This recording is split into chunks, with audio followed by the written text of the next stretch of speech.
الصلاة والسلام على سيدنا ونبينا وشفيع ذنوبنا وطبيب نفوسنا وحبيب قلوبنا مولانا ومولا الثقلين جد الحسنين والحسين أبي القاسم محمد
اپنی مستحکم کتاب قرآن مجید میں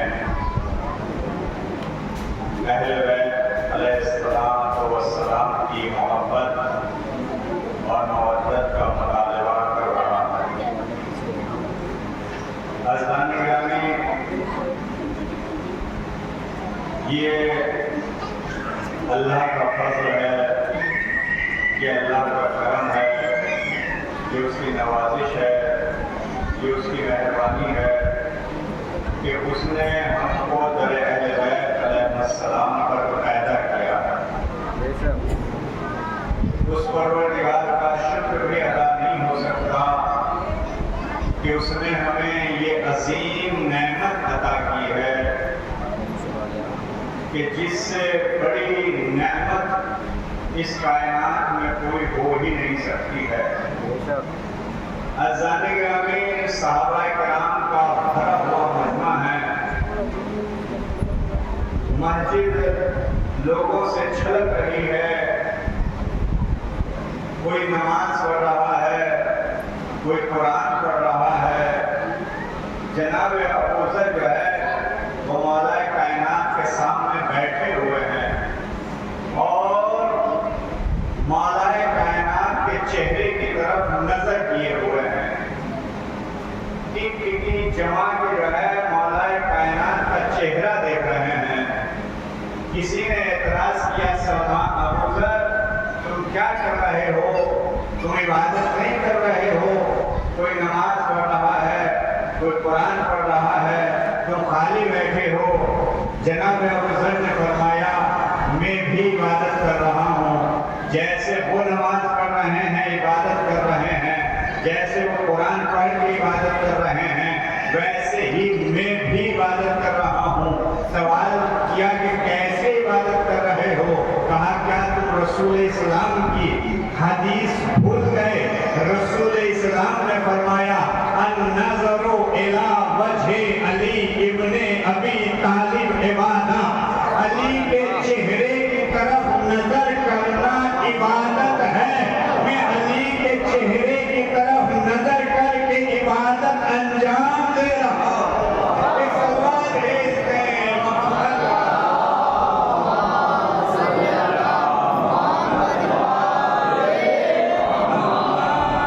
اور خالی علی کے چہرے کی طرف نظر کرنا ہی عبادت نہیں ہے، بلکہ ذکر علی عبادت، علی کا ذکر کرنا بھی عبادت ہے۔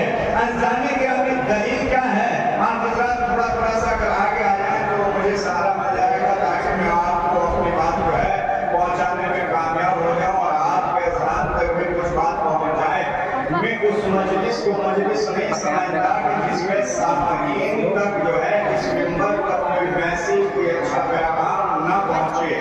اس فرش عزا سے لے کر کے اگر آپ نہ کچھ اٹھیں تو یہ ذاکر کی بہت بڑی کمی ہے. ذاکر کی کامیابی یہی ہے کہ وہ اپنے بچے کو کوئی نہ کوئی میسج، کوئی نہ کوئی بات ایسی ضرور پہنچا دے کہ انسان اپنے ذہن میں رکھے، اپنی زندگی میں اتارے، اپنی زندگی کو سنوارے. اس لیے کہ عزیزان گرامی یہ مجلس نہیں ہے، یہ درس گاہ ہے، یہ کلاس ہے، یہ ایسے ویسے کی کلاس نہیں ہے. یہ کربلا والوں نے ہمیں سبق دیا ہے، یہ کربلا والوں کا مدرسہ ہے. عزیزان گرامی ان 10 دنوں میں، ان 10 مجلسوں میں اپنی قوم کو کائنات کے مالک نے امام حسین کے طفیل اپنی قوم کو وہ سبق دے دیے، وہ ساری چیزیں عطا کر دی، وہ سب کچھ سکھا دیا کہ دنیا کے لوگ پورے سال نہیں سیکھ سکے اور ہمارے بچے ان 10 دن میں وہ سیکھ جاتے ہیں. عزیزان گرامی میں عرض کر رہا تھا کہ یہ نہ سمجھیے کہ آپ یہاں بیٹھے ہیں تو عبادت نہیں کر رہے ہیں، بلکہ آپ عبادت انجام دے رہے ہیں. قرآن کریم کی روح سے دیکھیے، قرآن کریم سورہ جمعہ میں ایک آیت ہے، ذالک فضل اللہ یؤتیہ من یشاء. یہ اللہ کا فضل ہے، وہ جسے چاہے عطا کر دیتا ہے. عزیزان گرامی توجہ چاہتا ہوں، کون سا فضل ہے یہ فضل ہے محمد و آل محمد کی محبت، یہ فضل ہے محمد و آل محمد کا ذکر، یہ فضیلت ہے ذکر اہل بیت، یہ فضیلت ہے علی کا ذکر. عزیزان گرامی اللہ فرما رہا ہے ذالک فضل اللہ یؤتیہ من یشاء. یہ اللہ کا فضل ہے، وہ جسے چاہے عطا کر دیتا ہے، وہ جسے چاہے عنایت کر دیتا ہے، وہ جسے چاہے پیوست کر دیتا ہے. عزیزان گرامی ہم کو عطا کیا ہے، اس کا شکر ادا کرنا چاہیے.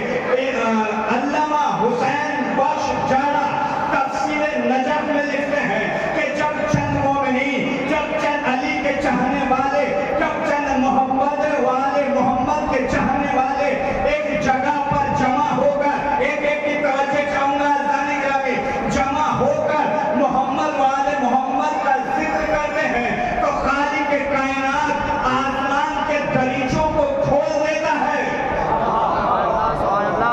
خالق کائنات آسمان کے دریچوں کو کھول دیتا ہے.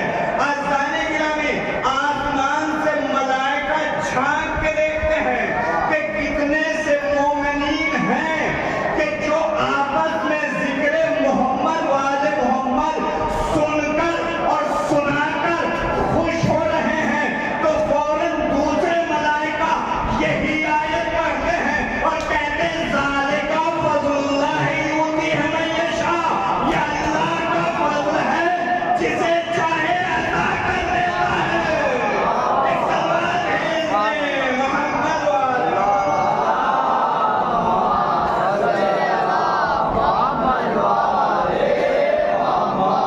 اور عزیزان گرامی آپ خوش نصیب ہیں، فرش عزا پہ تشریف رکھتے ہیں، اس لیے کہ آپ تنہا نہیں آئے ہیں بلکہ یہ فرش عزا پر اس ذکر اہل بیت کو سننے کے لیے بمعرفت ملائکہ تشریف لاتے ہیں، ملائکہ شرکت کرتے ہیں. کسی آیت کے ذہن میں وہ لکھ رہے ہیں کہ جب محمد والے محمد کا کسی جگہ پر مجلس کی شکل میں ذکر برپا ہوتا ہے تو آسمان سے ملائکہ اس جگہ پر آتے ہیں، اور جب مجلس ختم ہو جاتی ہے تو وہ ملائکہ واپس جاتے ہیں. اور جب ان ملائکہ کے درمیان جاتے ہیں جو ملائکہ شریک نہیں ہو پاتے تو ان کے بدنوں سے، یعنی جو شرکت کرتے ہیں ان کے جسموں سے، ان کے بدنوں سے خوشبو مشک و عنبر نکلتی ہوئی ہوتی ہے. توجہ چاہتا ہوں عزیزان گرامی، تو ملائکہ سوال کرتے ہیں جو شرکت نہیں کرتے، یہ تمہارے جسموں سے خوشبو کیسے نکل رہی ہے؟ تو وہ کہتے ہیں زمین پر ذکر محمد والے محمد ہو رہا تھا، یہ خوشبو ہماری نہیں، یہ ذکر محمد والے محمد کی خوشبو ہے. ایک سوال بھیج دیں محمد والے.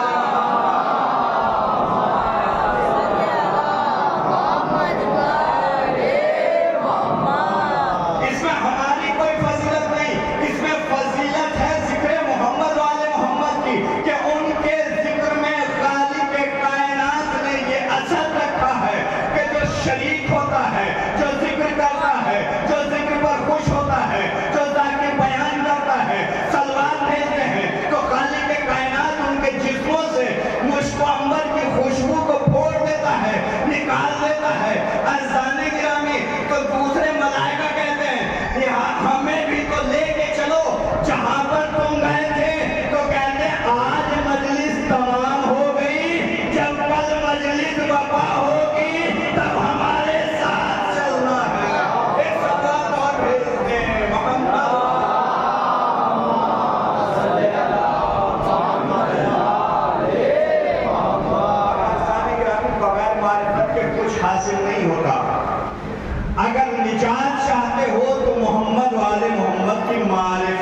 محمد وآل محمد کی پہچان ضروری ہے. اگر محمد وآل محمد کی پہچان نہیں ہے، اگر اللہ کی پہچان نہیں ہے، لاکھ سجدے کرتے رہو سب سجدے بیکار ہیں. لیکن اگر اس کی معرفت رکھتے ہوئے ایک سجدہ بھی قابل قبول ہو گیا تو کشتی نجات میں آپ سوار ہو گئے، آپ کی نجات ہو گئی ہے. ایک سوال بھیجتے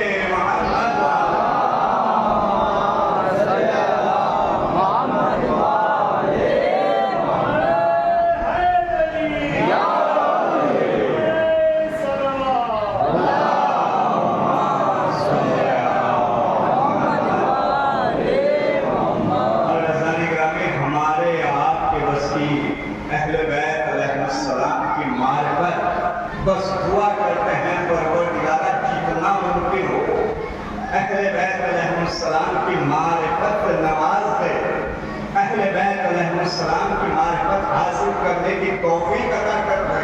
اس لیے کہ یہ تو وہ شخصیات ہیں کہ جو سلمان و ابوذر و قمبر ان کی بزم میں بیٹھتے تھے، تو وہ کہ جو ایمان کے کوئی 10ویں درجے پر فائز ہے، کوئی 8ویں درجے پر فائز ہے، اور وہ بھی کما حقہ معرفت حاصل نہیں کر پائے. توجہ چاہتا ہوں، بزم رسول سے ایک صحابی اٹھ کر چلا عزیزان گرامی، اور ایک صحابی جو ہے بزم رسول کی طرف چلا.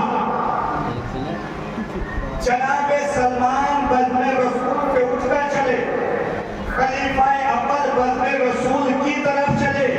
توجہ چاہتا ہوں، جہاں پر جو ہے رسول اسلام بیٹھے ہوئے ہیں، مولا کائنات بیٹھے ہوئے ہیں، جناب ابوذر بیٹھے ہوئے ہیں، آنے والے سلمان سے جانے والے صحابی نے، توجہ چاہوں گا عزیزان گرامی، صحابی نے رسول اسلام کے خاص صحابی جن کو رسول اسلام نے وہ منزلت عطا کی جو پوری صحابیت میں کسی کو نصیب نہیں ہوئی.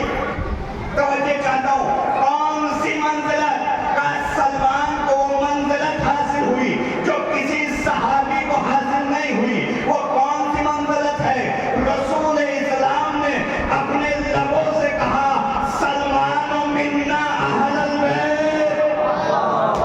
کہاں بیٹھے ہیں آسانی گرامی؟ ذرا بیدار ہو کے سنیا، سلمان و منا اہل البیت، سلمان تم ہم اہل بیت میں سے ہو. یہ جملہ سوائے سلمان کے کسی صحابی سے نہیں کہا ہے. عزیزان گرامی، ادھر سے سلمان جا رہے ہیں، ادھر سے خلیفہ اول آ رہے ہیں. سلمان اس وقت بزم رسول میں کون کون بیٹھے ہوئے ہیں؟ جناب سلمان نے فرمایا رسول اسلام ہیں، جناب ابوذر ہیں، اور ایک وہ شخص بیٹھا ہے کہ جس کو میں کما حقہ نہیں پہچانتا. دیکھیں عزیزان گرامی، توجہ چاہتا ہوں، جس کو کما حقہ میں نہیں پہچانتا. عزیزان گرامی، جب یہ بزم رسول میں پہنچے تو جا کر دیکھا ابوذر بھی بیٹھے ہوئے ہیں، رسول اسلام بھی بیٹھے ہوئے ہیں، اور مولا کائنات بھی بیٹھے ہوئے ہیں. توجہ چاہتا ہوں عزیزان گرامی، جیسے ہی یہ دیکھا کہ رسول اسلام بیٹھے ہوئے ہیں، ابوذر بیٹھے ہیں، علی بیٹھے ہیں، تو وہ بات یاد آ گئی کہ سلمان نے کہا رسول اسلام ہے، ابوذر ہے، اور ایک وہ شخص ہے کہ جس کو میں کما حقہ نہیں پہچانتا. تو فوراً رسول اسلام کی خدمت میں آنے والا صحابی اعتراض کرتا ہے، یا رسول اللہ، کیا سلمان جو ہے علی کو نہیں پہچانتے ہیں؟ عزیزان گرامی، توجہ چاہتا ہوں، کہاں بیٹھے ہوئے ہیں؟ کہاں ہاں پہچانتے ہیں. کہا پھر وہ مجھے راستے میں ملے، میں نے ان سے پوچھا کہ کیا تم بزم رسول میں کون کون بیٹھا ہوا ہے؟ انہوں نے بتایا فلاں ہے، فلاں ہے، لیکن ایک علی کے لیے کہا کہ ایک وہ شخص بیٹھا ہوا ہے کہ جس کو کما حقہ میں نہیں پہچانتا. عزیزان گرامی، کہاں بیٹھے ہوئے ہیں؟ کہا سلمان کو بلاؤ.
کسی کو حاصل نہیں ہوئی، یا اللہ کو ہوئی یا علی کو ہوئی۔ اور علی کو کسی نے نہیں پہچانا، یا تو اللہ نے پہچانا یا رسول اللہ نے پہچانا۔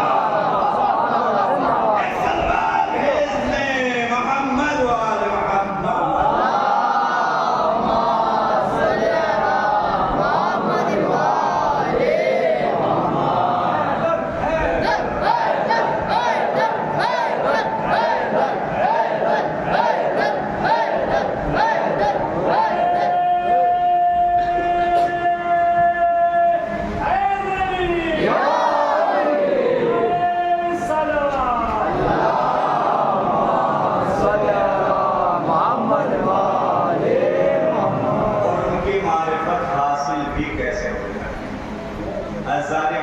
جن کے اشارے سے سورج پلٹ کر واپس اپنی جگہ پہ آ جائے، جن کی چوکھٹ پہ آ کے ستارہ طواف کرنے لگے، جن کے اشارے سے سورج کے دو ٹکڑے ہو جائیں، ان کے ہاتھ میں سنریزے آ جائیں تو تسبیح پڑھنے لگے، ان کے ہاتھ میں اگر پتھر آ جائے جو چاہے۔ ساسا بن سوہان مولا کائنات کے چاہنے والے ہیں، بیمار ہو گئے اور شدید بیمار ہوئے، مولا کائنات عیادت کے لیے گئے۔ عزیزان گرامی، دستور یہ ہے کہ جب کوئی کسی کی عیادت کے لیے جائے تو کچھ نہ کچھ پھل لے کر جائے، لیکن مولا کائنات خالی گئے، کچھ لے کے نہیں گئے۔ جا کر کے دیکھا کہ ساسا بن سوہان بیمار ہے اور ان کو بھوک محسوس ہو رہی ہے۔ عزیزان گرامی، وہاں ایک شخص اور بیٹھا ہوا تھا، اس سے کہا کہ یہ کیا پڑا ہوا ہے؟ کہا یا علی یہ پتھر کا ٹکڑا ہے، کہا ذرا اس کو اٹھاؤ۔ عزیزان گرامی، پتھر کا چھوٹا سا ٹکڑا مولا کائنات کو آنے والے دوسرے شخص نے اٹھا کے دیا۔ مولا کائنات نے اپنی دونوں مٹھیوں کے درمیان دبایا، پتھر دبایا تھا، مٹھی کھولی تو سیب نکلا۔ جب مٹھی کے درمیان دبایا تو پتھر تھا، مٹھی کو کھولا تو سیب نکلا۔ اس سے کہا چھری اٹھا، اور چھری اٹھا کے اس کے 4 حصے کر، ایک ساسا بن سوہان 3 حصے کر، ایک ساسا بن سوہان کو دے دے، ایک تو کھا لے، ایک علی کو دے دے۔ عزیزان گرامی، اس نے ایسا ہی کیا، چھری سے ٹکڑے کیے، ایک ساسا بن سوہان کو دیا، ایک اس صحابی نے خود کھایا، ایک علی کو دیا۔ عزیزان گرامی، علی نے پھر اس ٹکڑے کو اپنی مٹھی میں دبایا، اب سیب کا ٹکڑا دبایا تھا، جب مٹھی کھولی تو ناشپاتی نکلی۔ عزیزان گرامی، یہ معجزہ ہے علی کا کہ اگر علی ارادہ کر لے پتھر سیب ہو جائے، سیب ناشپاتی ہو جائے، تو وَمَا تَشَاءُونَ إِلَّا أَن يَشَاءَ اللَّهُ۔ یہ وہی چاہتے ہیں جو وہ چاہتا ہے، وہ وہی چاہتا ہے تو یہ چاہتے ہیں۔ ایک سلوات بھیج دیں محمد۔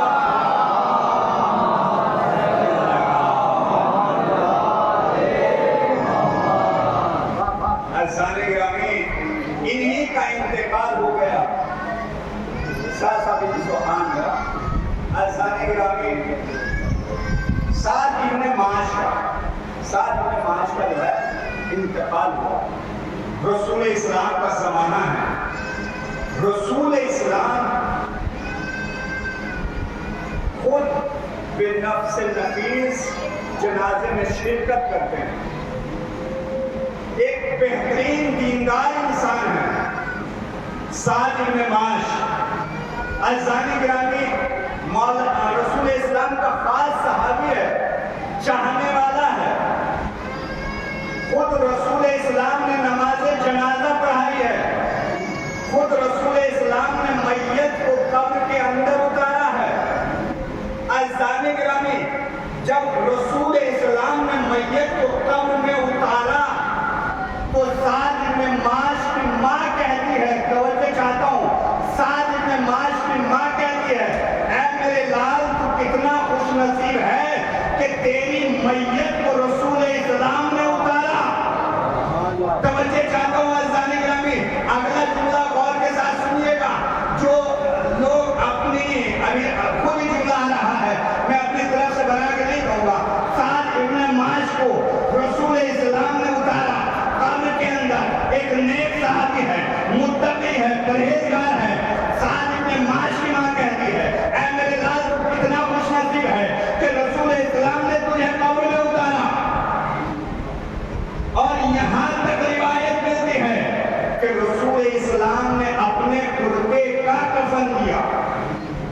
عزیزانی گرامی، فوراً رسول اسلام فرماتے ہیں اے سعد ابن معاذ کی ماں اس کے حق میں دعا کر.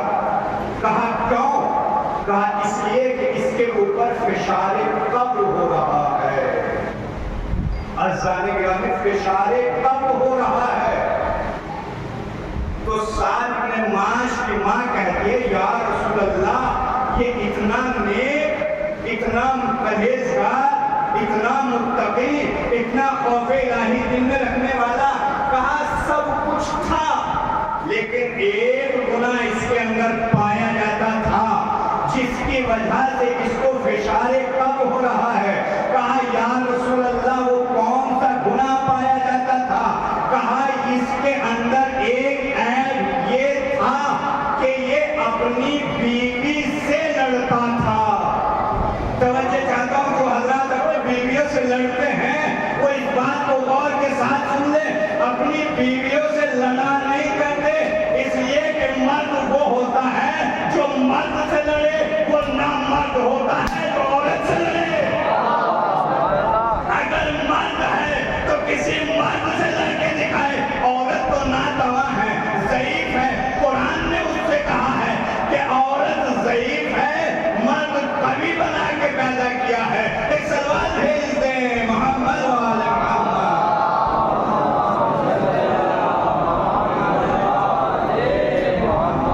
جب بات یہاں تک آ ہی گئی تو دیکھیے، سنیے اور غور کیجیے.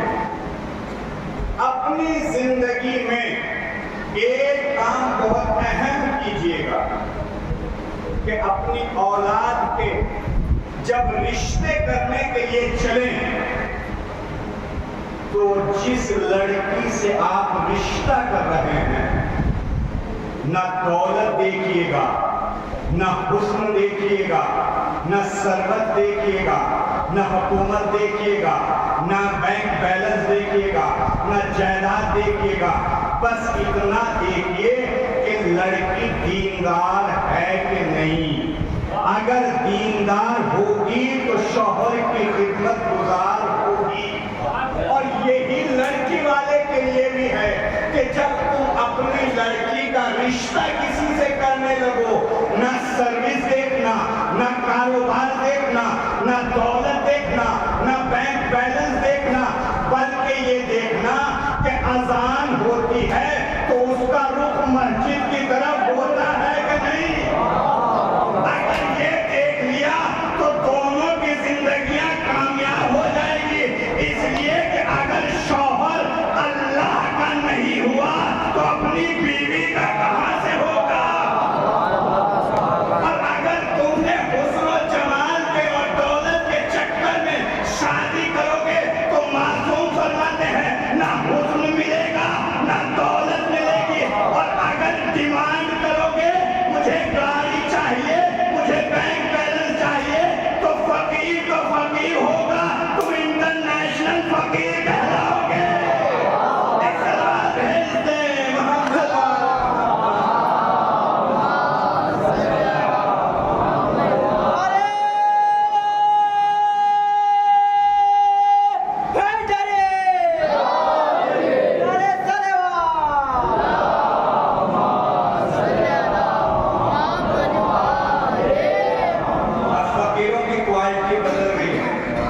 ایک فقیر عام دروازوں پہ، لیکن یہ اسٹینڈرڈ فقیر ہے. نہیں، مجھے تو گاڑی چاہیے، مجھے بینک بیلنس چاہیے.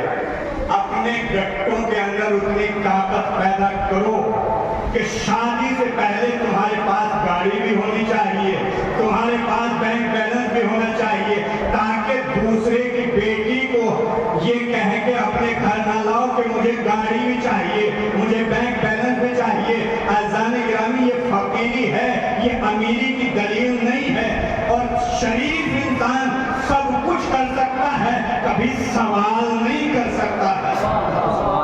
یہ شرافت کی پہچان ہے کہ وہ اپنی زبان پہ سوال. عزیزان گرامی، اور دیکھیے دستور لکھا ہے تاریخ اسلام، تہذیب اسلام میں، کہ جب تم مرنے لگو تو اپنی اولاد کے لیے کچھ وصیتیں، کچھ باتیں جو ہے لکھ کے جاؤ تاکہ ان کے درمیان اختلاف نہ ہو، تاکہ ان کے اندر جھگڑا نہ ہو۔ یہ مکان فلاں کا ہے، یہ دکان فلاں کی ہے، یہ کھیت فلاں کا ہے، اتنا بینک بیلنس فلاں کا ہے، اتنا فلاں کا ہے، بلکہ جن کو اپنا یہ احساس ہے کہ ہم جانے والے ہیں، انہیں انتظار نہیں کرنا چاہیے کہ جب جائیں گے تو تب لکھیں گے، بلکہ 50 کے بعد تو لکھنا شروع کر دینا چاہیے کہ یہ ایسے ہے، یہ ایسے ہے۔ حالانکہ یقین تو پہلے بھی نہیں ہے کہ کب تک جینا ہے، لیکن 50 کے بعد تو ڈگری بن جاتی ہے نا، بس سند ڈگری پاسپورٹ بن جاتا ہے، صرف ویزا لگنے کی دیر رہتی ہے۔ عزیزان گرامی، ایسے ہی ایک شخص نے وصیت کی، مالدار تھا، غنی تھا، بینک بیلنس تھا، جائیداد تھی، کھیت تھے، 3 بیٹے چھوڑے۔ والدین کا احترام بھی اسی روایت سے آپ کو مل جائے گا، اور اتنا عظیم ملے گا کہ سب کچھ بھول جاؤ گے، آج کی مجلس نہیں بھولو گے۔ عزیزان گرامی، وصیت کی 3 بیٹوں کو کہ میرا سارا جائیداد، بینک بیلنس تم تینوں میں سے 2 کا ہے، تیسرے کا نہیں ہے۔ لیکن نام نہیں بتایا کس کا ہے، کس کا نہیں ہے۔ اس کے اندر بھی ایک حکمت ہے، ایک سبق شاید ہم تک پہنچانے کے لیے۔ کہ میرا بینک بیلنس، میرا سب کچھ وراثت جو ہے تم میں سے 2 کی ہے، تیسرے کی نہیں ہے۔ عزیزان گرامی، یہ کہا اور چلا گیا۔ اب تدفین ہو گئی میت، قبرستان چلی گئی۔ اب ظاہر سی بات ہے، 2 کہنے لگے ہمارا ہے، تیسرا کہنے لگا نہیں تیرا نہیں، ہم لوگ کا ہے۔ تو ظاہر سی بات ہے، تو ایک طویل جھگڑا ہو گیا، تیسرا کون بنے کہ جس کا نہیں ہے؟ بھائی ہر آدمی کہے گا میں تو تیسرے میں نہیں ہوں، توجہ چاہتا ہوں، ہر آدمی کہے گا میں تو تیسرا ہوں نہیں، یہی ان میں سے ان 2 میں سے تیسرا ہوگا۔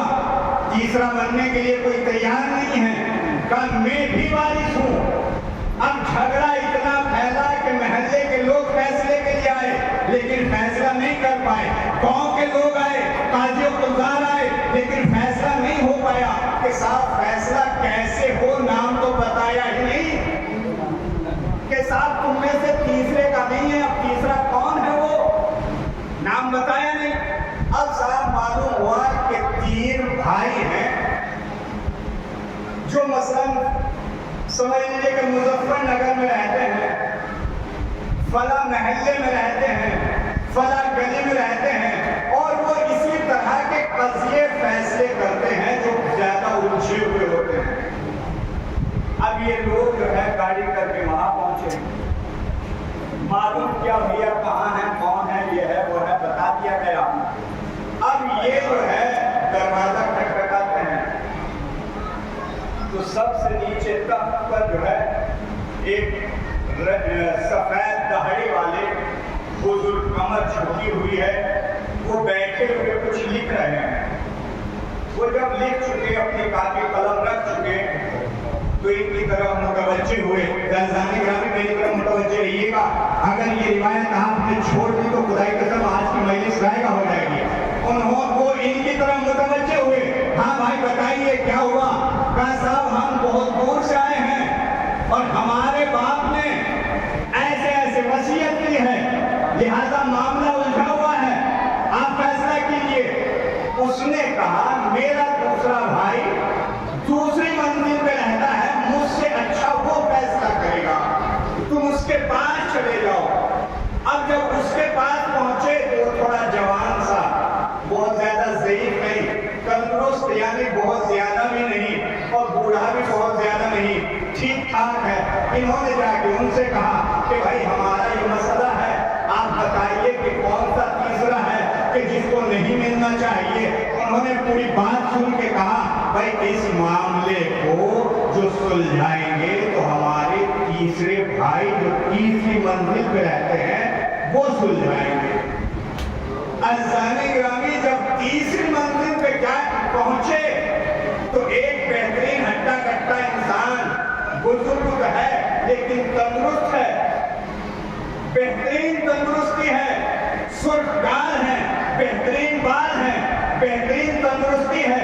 ایک مرتبہ جب ان کے پاس پہنچے، انہوں نے پوچھا بتاؤ بھائی کیسے آنا ہوا، کیا معاملہ ہے؟ تو کہنے لگے صاحب ہم اپنا تو بعد میں بتائیں گے، پہلے آپ اپنا بتائیے۔ کیا بتائیں؟ کہا یہ بتائیے کہ سب سے چھوٹا نیچے بیٹھا ہوا ہے تو ایسا لگ رہا ہے سب سے بڑا ہے بوڑھا ہے، بیچ والا بیچ والی منزل میں بیٹھا ہے، تھوڑا تندرست ہے، تھوڑا جو ہے کمزور ہے۔ آپ سب سے بڑے ہیں لیکن سب سے زیادہ تندرست ہیں۔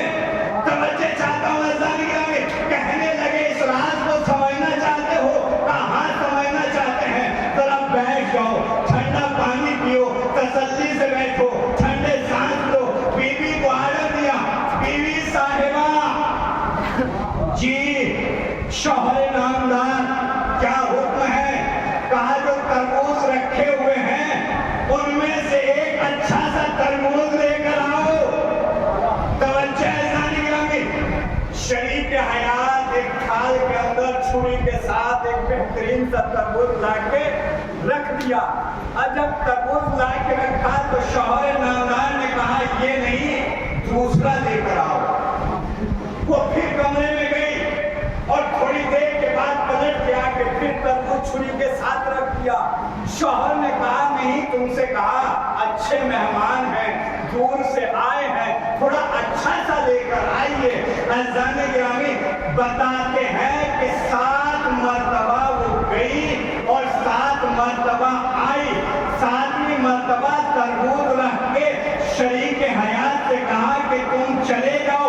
ان کی طرف متوجہ ہو کے کہا دیکھو میری صحت کا یہ راز ہے کہ میری شریک حیات اتنی فرما بردار ہے کہ گھر کے اندر کوئی دوسرا تربوز نہیں تھا۔ 7 مرتبہ گئی، 7 مرتبہ آئی، یہ نہیں کہا جب دوسرا ہے ہی نہیں، جب دوسرا تربوز ہے ہی نہیں تو پھر لاؤ کہاں سے؟ میری صحت کا راز میری شریک حیات ہے جو میری فرما بردار ہے۔ سلوات بھیج دے محمد والے محمد۔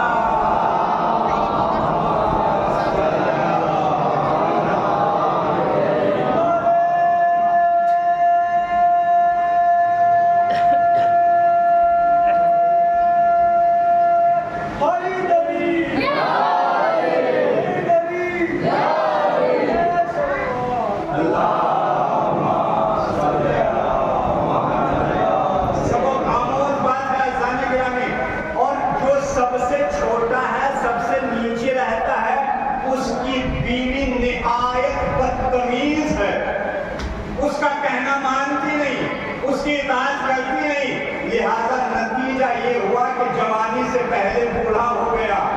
اور جو درمیان میں ہے اس کی بیوی کبھی کہنا مان لیتی ہے، کبھی منع کر دیتی ہے، لہذا تھوڑا سا تندرست ہے، تھوڑا سا ضعیف ہے۔ میری بیوی نے کبھی میرا حکم نہیں مانا۔ اب سمجھ جائیے کہ جن کے جو لوگ تندرست دکھائی دیتے ہیں ان میں ان کا کوئی ہاتھ نہیں ہے، ان کی شریک حیات کا ہاتھ ہے۔ ایک سوال بھیجتے ہیں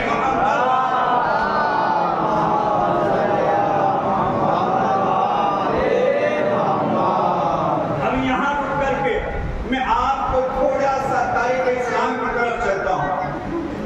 رسول اسلام نے اپنی حیات طیبہ میں اپنی وفات شہادت سے پہلے ایک حدیث فرمائی تھی اور فرمایا تھا کہ دیکھو میری شہادت کے بعد علی سے اس وقت ڈرنا کہ جب علی کا غصہ اتنے عروج پر ہو کہ چہرہ سرخ ہو، منہ سے تھوک نکل رہا ہو، علی کے ہاتھ میں ننگی ذوالفقار ہو، علی مٹی کے گھوڑے پر بیٹھا ہوا ہو، تو میں تمہیں اطلاع دے کے جا رہا ہوں اس وقت علی سے بچنا، علی کے قریب نہ آنا۔